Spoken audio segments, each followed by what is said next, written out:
Hi everybody, welcome back to Kelly's Creations. We're going to have some fun today. Oh, so excited about this project.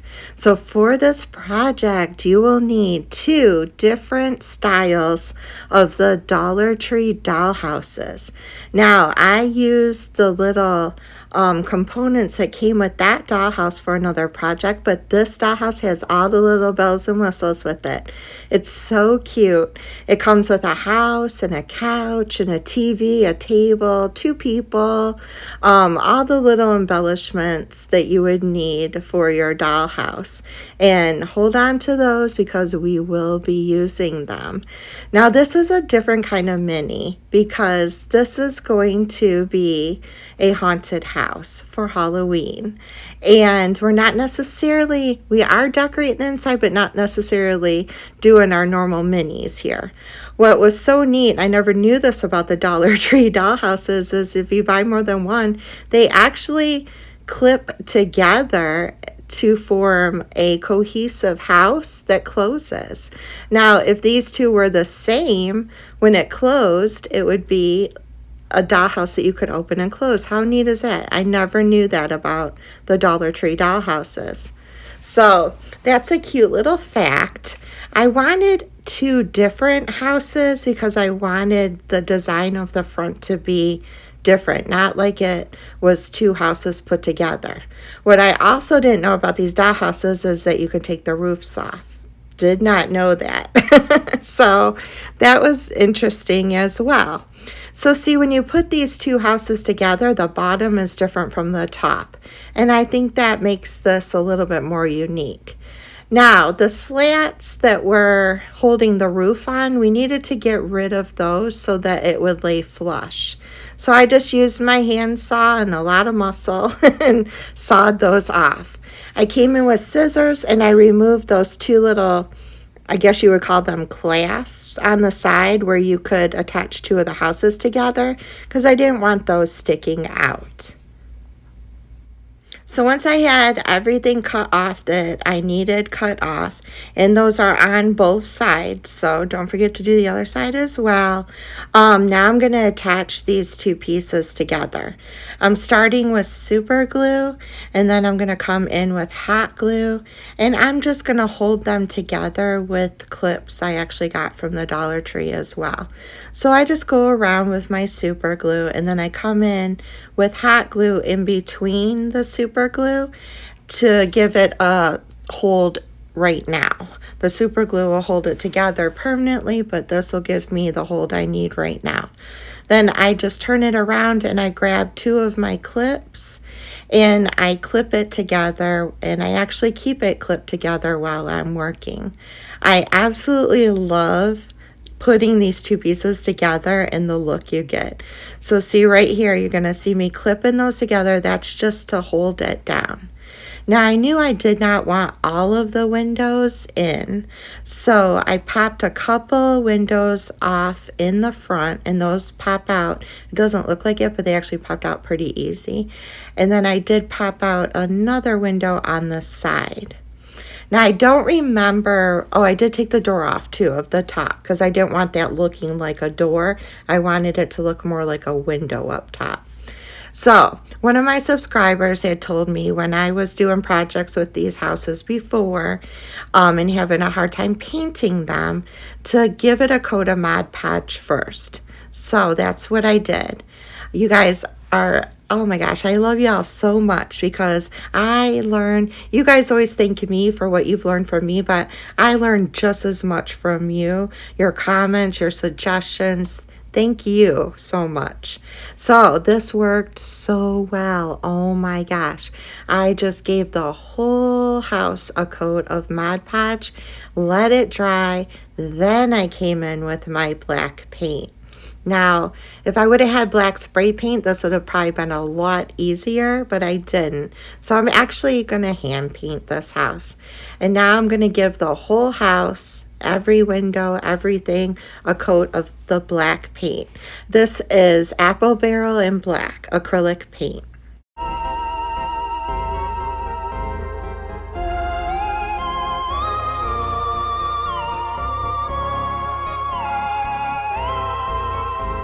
So I give the whole house that coat of black paint, and off camera, I took some burnt umber and I painted all of the furniture that came with the house.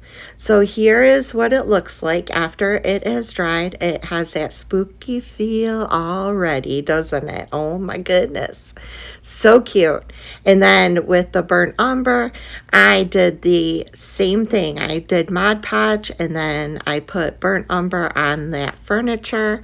Just one coat. I didn't care if a little bit of the pink was showing. You're going to get the effect of the furniture, but you're not going to see totally what the furniture looks like, and you'll see how that is in a few minutes. So using my rub and buff, and this time I did put gloves on, guys. One of my subscribers said don't be doing this without gloves on, so I listened and I put gloves on, and I'm using the rub and buff in silver, and I'm going over all of the areas of the dollhouse that are raised and textured, and this just brings out every single detail of this house. And this is just, you could use gray paint as well if you don't have rub and buff, and put it on your finger and go over all the raised areas. Even white paint would work. I'm even going over the bricks and the little, I don't know what you call it, I don't know what you call it, right there, the triangle part. When I went over with the rub and buff, it actually had Greenbrier's stamp on it from Dollar Tree.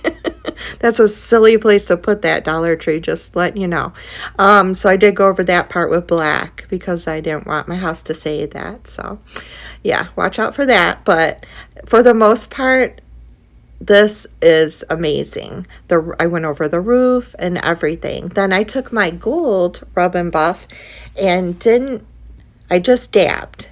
So I put it on my finger and I just went around all the areas that I just did with the silver, but dabbed gold in there as well to make it look more old and not necessarily rusted, just to give it an aged look.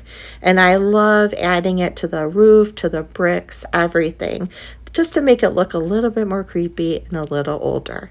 And this worked out so well. You could stop right now, put lights in it, and you would have the cutest little haunted house decoration. You could even make a little town out of these.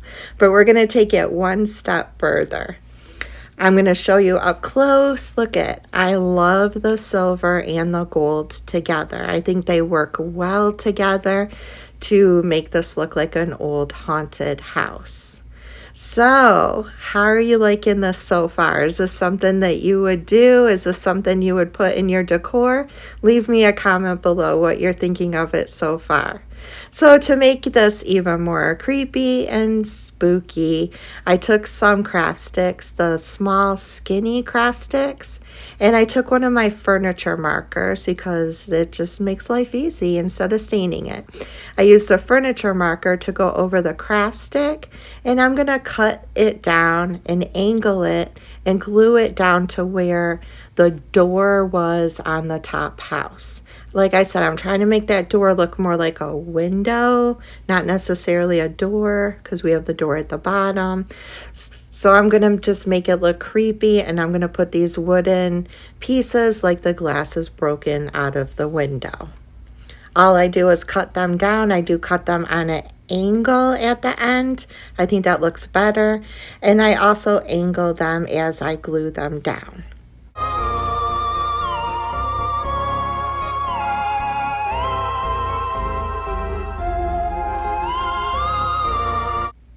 I make a couple sets of these, and I'm also going to put those covering the other window that I had popped out of the side of the house, doing it the same exact way and cutting them down to size and angling the edges and boarding up that window as well to match the front.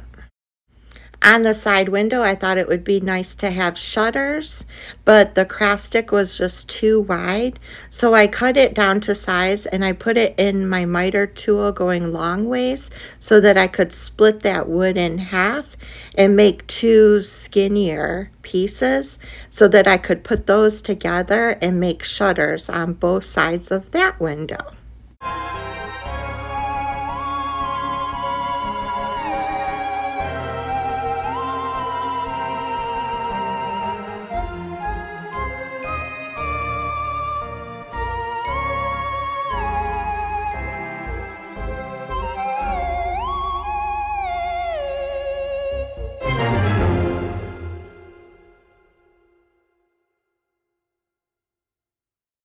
I think the wood shutters help break up the black, and I think it's a nice little added touch. I save windows out of mail envelopes that come in the mail. The window of the envelope, that is, to make windows for miniatures, or at least the glass part. So I thought it would be neat to take my skinny fine tip Sharpie and kind of draw cracks on this. Then I'm going to cut this down to fit that rounded top window. And I am going to use hot glue very fast. Put hot glue around it because it's going to start, see the paper? This is plastic, so it's going to start melting it. So work fast and glue that down to the inside of your window.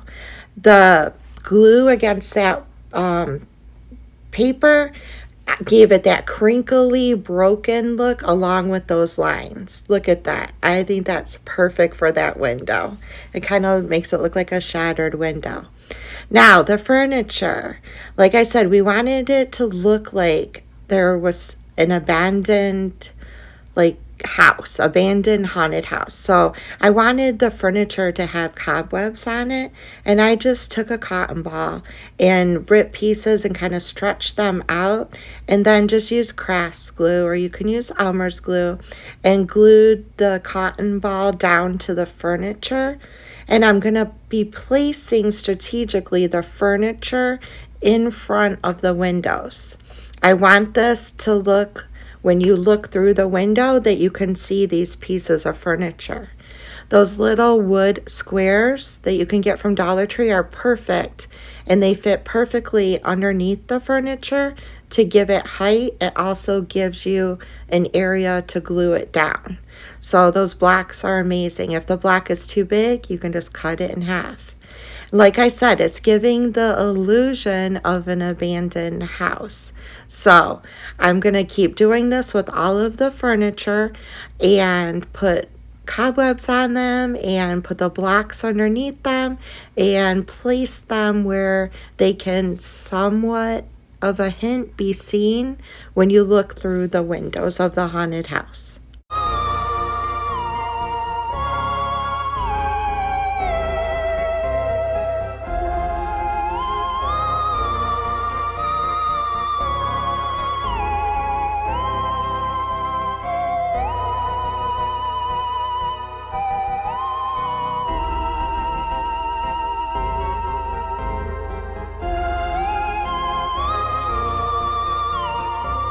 It's turning out so cute. I love how it's looking. I love the abandoned aspect of it. So we're going to add a couple ghosts. Now, those people that come with the house, I just took some white tissue paper. I cut it down to size, and I'm going to add, once I form it around that person, I'm going to just put a little bit of hot glue inside the tissue paper, and I'm going to glue the person back inside. And we're going to have two little ghost people in the house as well, in front of windows, so you could see them. Once I put the hot glue and I got the person glued in, I'm kind of just maneuvering it to make it look like it's flowing. And then I'm going to take a Sharpie and I'm going to draw two circles on the tissue paper for the eyes. I'm going to do this on both people. Remember, if you're liking what you're seeing so far, to help my channel out tremendously, hit that like button, share it with a friend, and always leave a comment. And it's fine. If you didn't like what I did, leave a comment. Tell me what you didn't like about it. Tell me what you would change. I love ideas. There's no bad comment. I listen to all of them, and I really try to implement them. Got tongue-tied there, but there's no bad comment. You're not going to hurt my feelings. Everybody's style is different, and that's fine. I'm totally fine with that. That's why these are inspiration videos, and you take it and you make it your own. So I wanted to place, like I said, these ghosts in windows where they can be seen. So I put one on the second floor, and then I'm going to take another one and I'm going to put it on one of the pieces that came with the dollhouse. I actually used this piece in my country kitchen video and made it a bread box. Not really sure what the piece is supposed to be. I still couldn't figure it out, but it was a great piece for my ghost to sit on. So I put a little block underneath so I could glue it down, and I glued my second ghost to the top of it, and I put her in the upstairs attic window. And I love these ghosts. Oh my gosh. I mean, what? You got to have ghosts in your haunted house, right? You can't have a haunted house without ghosts. Look how cute that is. Oh my gosh. You can see the one upstairs. You can see the one on the second floor. Now I'm just adding another bed to the attic. Like I said, I want you to be able to look in the haunted house and see furniture. So I utilized everything that came with the house from Dollar Tree because it all worked for this project. So for $2.50 and some paint and the rub and buff, I think everybody has cotton balls on hand usually. Look at the cute piece that you can make. Oh yeah, craft sticks too, but if you're a crafter, you probably have craft sticks on hand. Of course, we have to write keep out because that's just a standard thing you have to do for a haunted house. So on those two pieces of wood, I wrote keep out.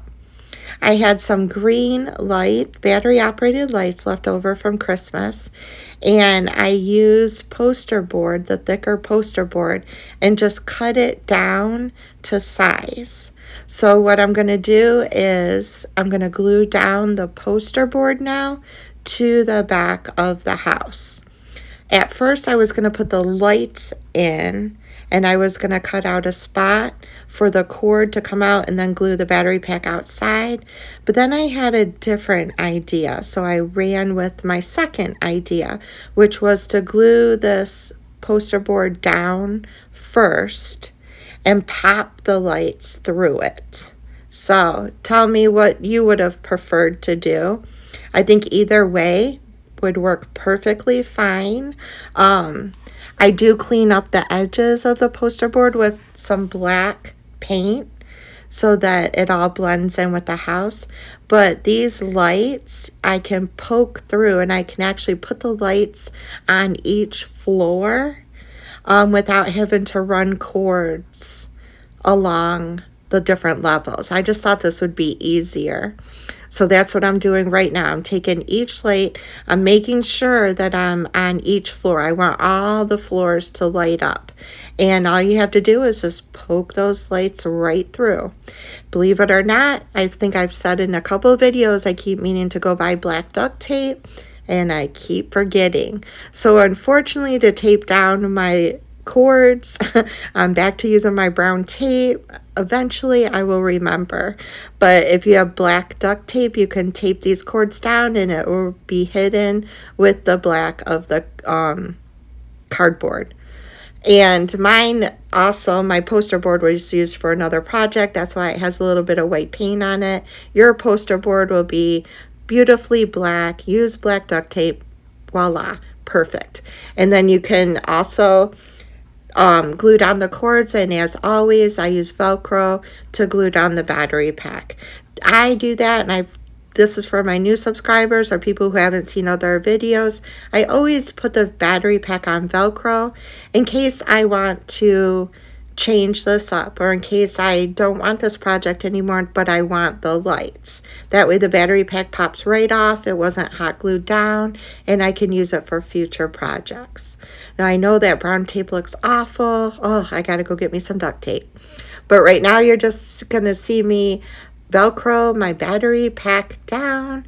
I love the fact that these lights are green. You could use red lights as well. Red lights would be perfect too. You can use white lights. I mean, pretty much you can't go wrong. I just love the look of the green lights in this house. Look at that. Oh my gosh. I'm in love with this house. Let me know in the comments what you think of this project. It's not my normal mini, but this was a lot of fun to do, and I can't wait to display this for Halloween. So easy, less than $3. Oh my gosh, you can't go wrong with that. I love you guys. Don't forget to hit that subscribe button, ring that bell for future notifications, hit the like button, leave me a comment, do all those things. It's all free and it helps me out more than you can know, and it lets YouTube know you're liking what I'm doing. I hope you guys have a blessed and most wonderful week, and I'll see you next Tuesday. Bye, y'all.